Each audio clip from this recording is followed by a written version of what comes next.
Matapos ang round 1 knockout victory ni Christian Araneta sa kapwa nito Pinoy na si Roland J. Buendima noong December 12, 2020.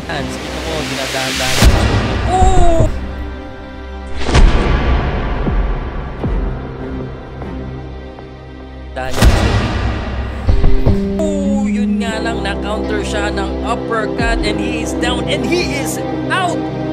What a bomb! Ay nagkaroon ito ng pagkakataon na lumaban sa labas ng bansa para sa IBF World Title Eliminator kontra sa isang African rising superstar na si Venati Nantshinga. Ang African fighter na ito ay may nakakatakot na kartada na 9 wins, all by way of knockout at kasalukuyang IBF International Light Flyweight Champion. Subalit ang mas nakakatakot dito ay ang laban na gaganapin sa kanilang bansa, sapagkat alam naman natin na ang bansang Africa ay isa sa mga bansa na laganap ang korupsyon sa combat sports katulad ng boxing. Dagdag pa rito ang isang website na naglabas ng article na 5% lang daw ang tsansang manalo ng Pinoy kontra sa Afrikanong ito. Gayunpaman ay hindi dapat maging kampante dito ang kalaban, sapagkat kung pagbabasihan ng record ni Araneta ay may ibubuga naman ito at nakalalamang pagdating sa experience. Mayroon itong 19 wins, 15 dito ay nakuha niya via knockout at nag-iisang talo lamang.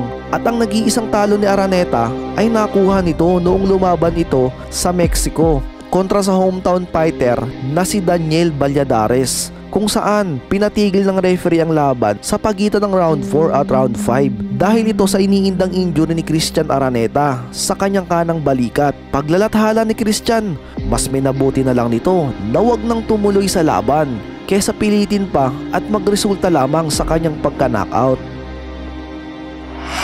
April 24, 2021 ay tuluyang lumipad ang team ni Christian Araneta patungong Africa.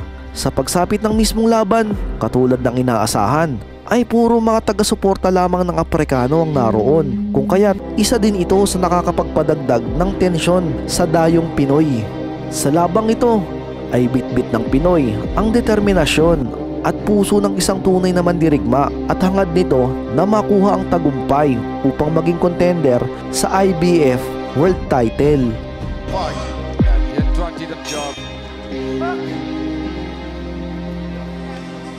Strict, tough referee calls it as it is. Does a good job. Well, that's the main. See that once again. That is Araneta, a gentleman.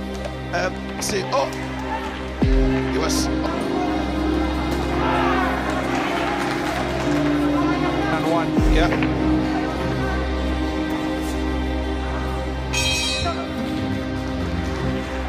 The Boardwalk Casino.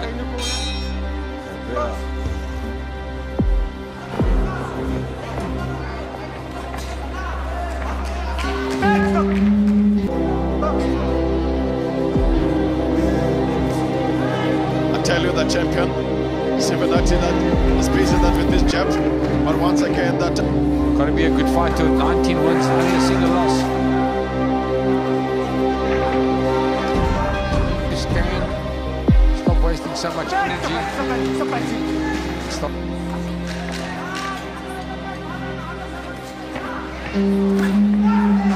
That's better.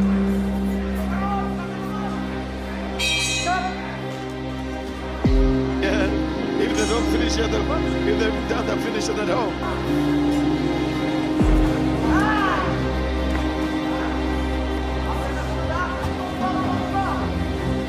He's patient, he's looking for an opportunity to attack that Venati. If you're happy of what you see right now, send us that your comments on hashtag SSBoxing.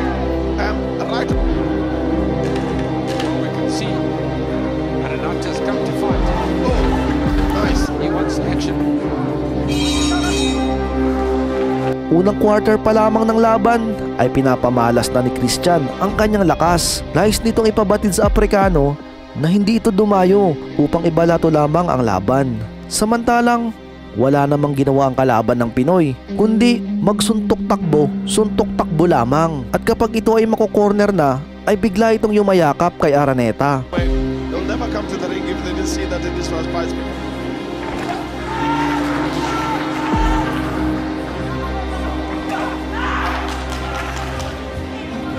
hand to the body. That's where the fight needs to take place, in the center of the Filipino legend. Oh. Good punch there now.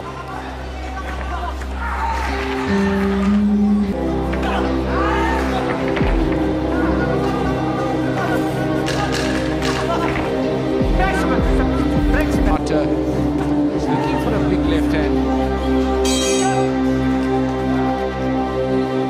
Well, round number 5 is IBF elimination for the World Junior Flyweight title.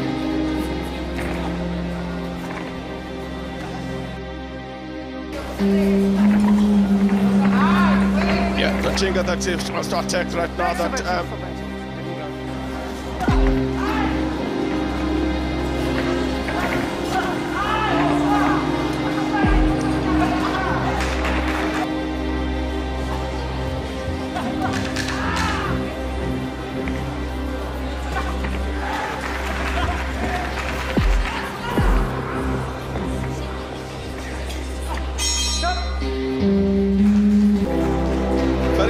World of Champions who was born, bringing that in the sport that we love, that boxing. And again, the two athletes that are on the ring, it's just a cherry. Boxing. It is indeed a champion.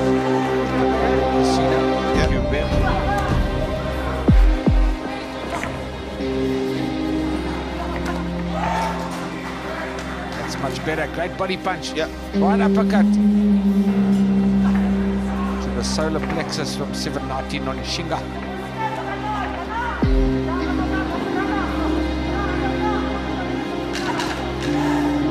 And another one. He says pick it up, but he's getting nailed in the body. Yeah. Araneta.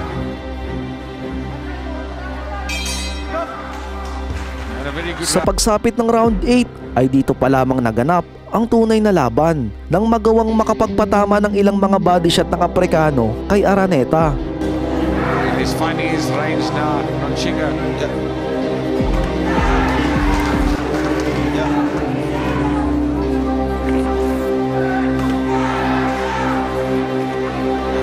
South African is looking great here Yeah. to do the job.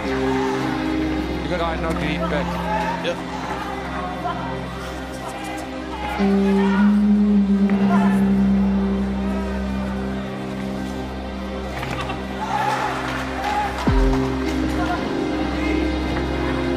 On Chinga and Christian Araneta. Please do send your comments. We're right here, on Port Elizabeth. That's where we are, facing the ocean. But once again, that No fireworks here, no excitement. But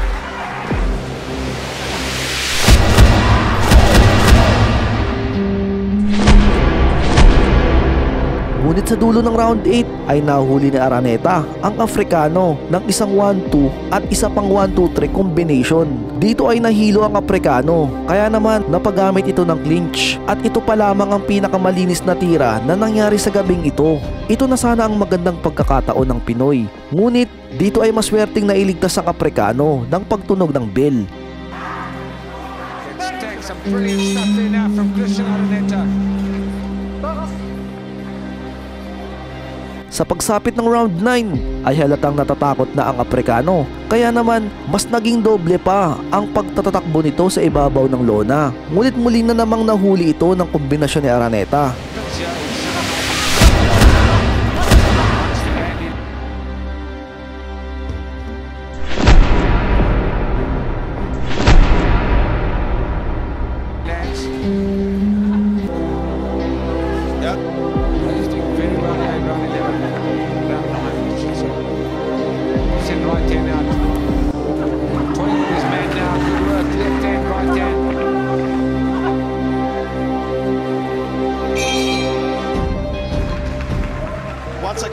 Sa round 10 ay mga jab naman ang naging puntos ng Aprikano, subalit patuloy pa rin ito sa kanyang estilo na patakbo-takbo lamang.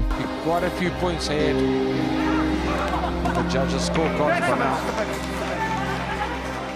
And Christian. Oh! The rider that's coming from the Chinga.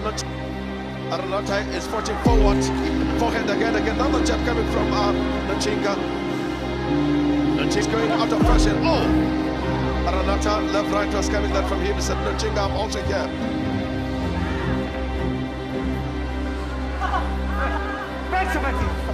Again, once I show you that. United just can't find his opponent. His work rate's very good. You see him hands are nice. Left hand to the body, right hand to the body.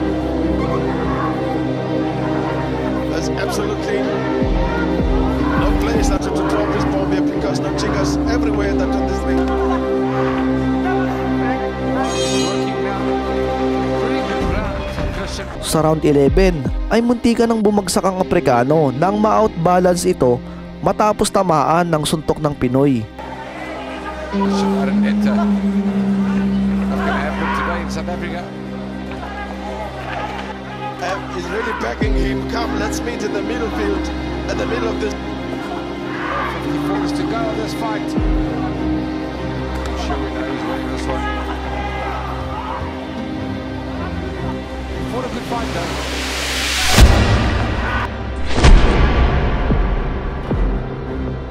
Yeah, Been busy for 12 rounds.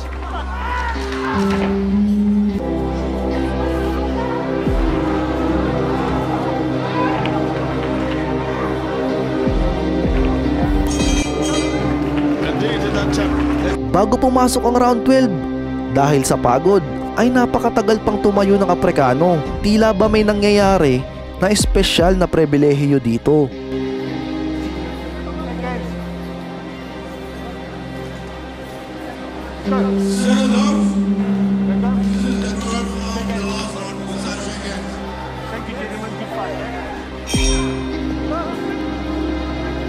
Like that one that Dion. Well, this might be the first time ever that 719 Chinga has gone the distance. 9 fights, 9 knockouts. That there's growth here, that champion. And also see that the lost. Frustrated because he can't land. Yeah.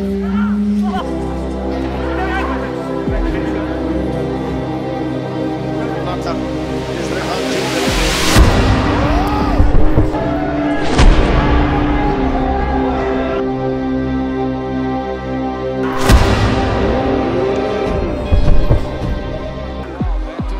Bago matapos ang laban, walang takas ang Aprikano sa isang left cross na naikonekta ng Pinoy. Binilangan ito ng referee, ngunit kapansin-pansin na may kabagalan ang pagbibilang ng referee. At dito ay nagawa pang makatayo ng Aprikano at ituloy ang laban.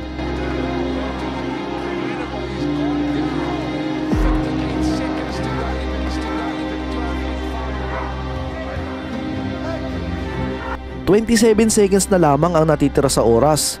Dito ay wala nang ginawa ang Aprikano, kundi literal na tumakbo na lamang. At yumakap pa ito ng mahigpit sa Pinoy, kung saan napakatagal nitong bumitaw. Marahil batid ng Aprikano na ito na pwede namang i-magic ang resulta ng laban. Basta maisurvive lamang nito ang round 12.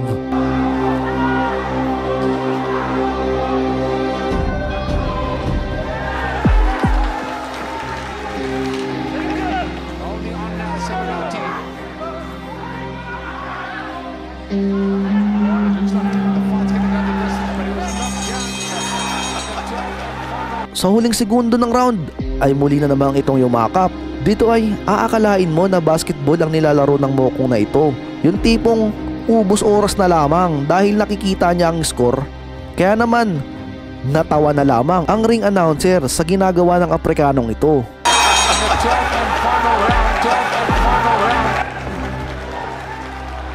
Dito ay kita sa mukha ng Aprikano na halos maiyak ito sa hirap at agad naman itong niyakap ng kanyang coach at kinomfort na parang baby. Ang Pinoy naman ay binuhat ng kanyang coach dahil batid nila na nakuha nilang panalo sa laban na ito. Dito ay makikita na confident ang coach ng Pinoy na sila ang mananalo, gayon din si Araneta. Sa laban na ito ay nahirapan makapagpatama ng malilinis ng Pinoy sapagkat mas matindi pa kay Rigundo at Mayweather ang running skill ng Aprikanong ito. At magtataka ka na nga lang dito na kung sa papaanong paraan nakapagtala ng 100% knockout ratio ang mukong na ito, gayong puro takbo lang laman ang pinamalas na laban nito sa Pinoy. Hanggat maya maya pa, idiniklara na ang panalo at ang Aprikano ang tinanghal na panalo via unanimous decision. Anong masasabi mo sa labang ito, kabayan? Kung nabitin ka naman sa ating video, ay inaanyayahan kitang mag-subscribe at pindutin ang bell button para updated ka sa mga kalidad na boxing topic. Maraming salamat po.